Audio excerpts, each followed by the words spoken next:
Tired of your Pathfinder's AC not keeping you cool? Here's what you need to know. First, check your AC settings. Make sure the temperature is set to cold, and the fan is on high. Sometimes, a simple setting change does the trick. Still not cooling? Next, listen for strange noises when the AC runs. Clicking or rattling could mean a problem with the AC compressor.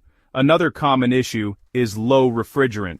Over time, your Pathfinder can lose coolant, which stops the AC from cooling.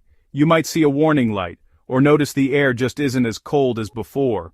Also, check your cabin air filter. If it's dirty or clogged, it can block cool air from reaching you. Swapping in a new filter is quick and can make a big difference. If everything looks fine, but you're still stuck with warm air, it might be a bigger issue, like a faulty compressor, sensor, or electrical problem. In that case, it's best to visit a trusted mechanic. Remember, regular maintenance keeps your AC in top shape. Don't ignore early signs. Fixing small problems now can help you stay cool all summer. Thanks for watching Why Your Nissan Pathfinder AC Isn't Cooling. Stay cool, and see you next time.